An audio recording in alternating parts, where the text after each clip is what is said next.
And now we're going to move on to the reading from something you forgot along the way. And today's story is number 12, Perseverance and ingenuity are key. Don't make snap judgments.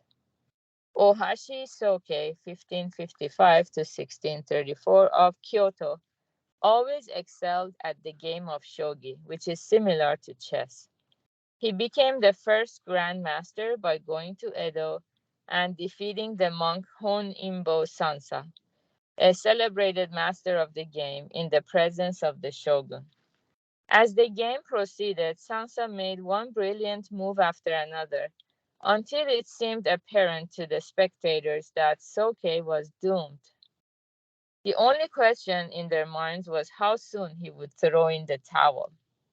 Shogun Tokugawa Ieyasu watched in breathless suspense. Soke, however, remained sunk in thought. Minute after minute went by, but still he remained silent and unmoving, arms folded at his chest. Eventually, Ieyasu grew bored and left the room to take a bath. When he returned, Soke still hadn't moved.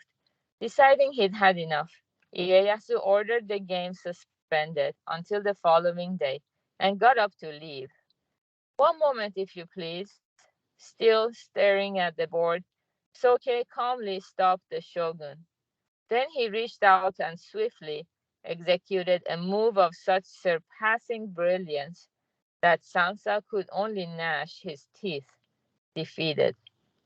Ruling the country is no different, said Ieyasu, impressed. It is wrong to make quick judgments. What counts is persistence and ingenuity. This has been a good lesson for me. He praised Soke highly, rewarded him with a generous stipend, and made him head of the shogi office in the shogunate.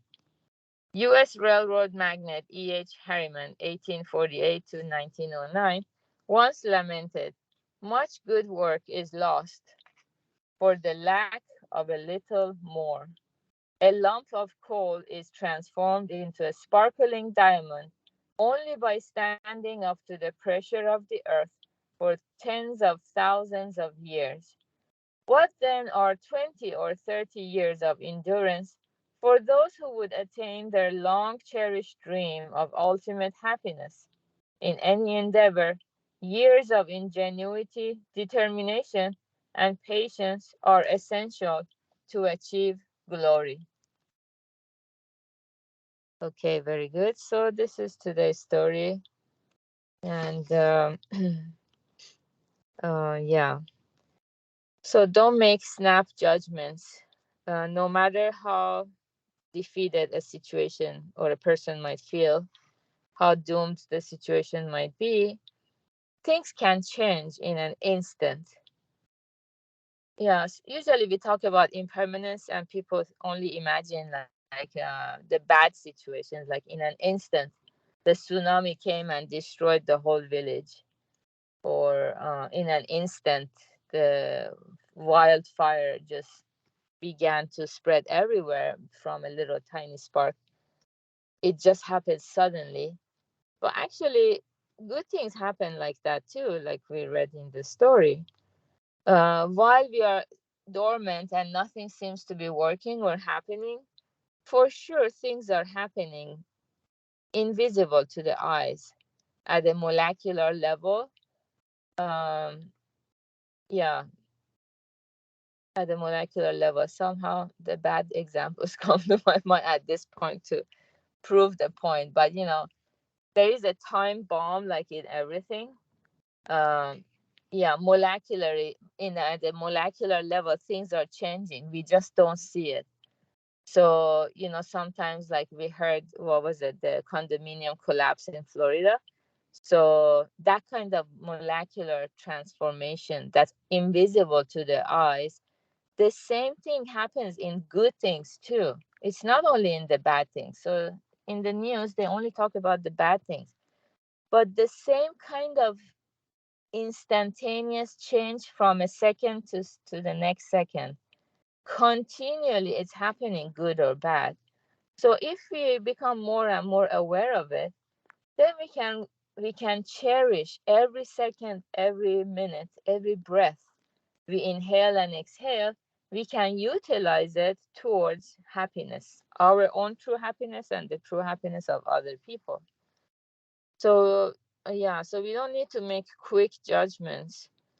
But the problem is, because we human beings are foolish and we don't have wisdom to see ahead, far ahead. So our tendency is to make quick judgments. So that's why much good work is lost for the lack of a little more. We get discouraged. We are like, oh, I'm not getting the result I want. This is not working for me. And maybe we are very close to having a breakthrough, but just then we kind of give up, or we fall into depression and we don't have the energy to get it going.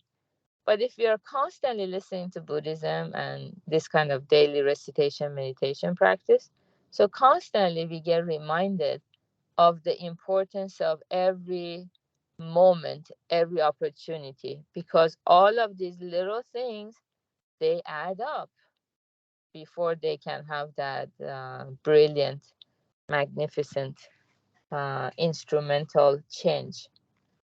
So if we are aiming for true happiness, which is diamond-like faith or diamond-like state of mind, which does not waver no matter what happens, what the circumstances.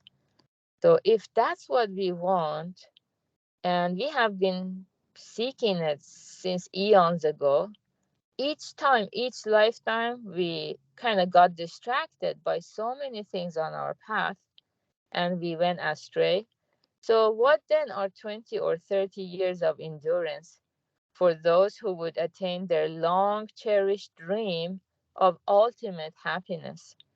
There is a famous story of a Prince Guho, yeah, who always lost his life throughout many lifetimes, either because of pursuit of wealth or pursuit of fame or power, things like that, the five desires. And in this lifetime, he was determined that he's going to experience or attain his long cherished dream of ultimate happiness. So it's like it becomes revealed to us, I'm not going to find true peace of mind, lasting fulfillment of the heart, if I just seek for money and fame and power. So in this way, we come closer and closer to true happiness. And yeah, so years of ingenuity, determination, and patience are essential to achieve glory.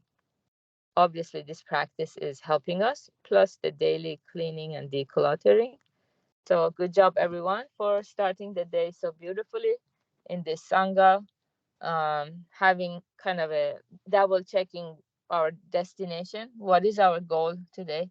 It might be our last. So, we want to live it in a way that we will have no regrets. So, excellent job. Today is Tuesday, so yeah, we have advanced group session in a minute. I mean, no, in 30 minutes, and Ibai Morita Sensei. If you have finished the basic course, and have a beautiful Tuesday. Bye. Thank you. Thank you, Gary. Thank you. Thank you, Rick.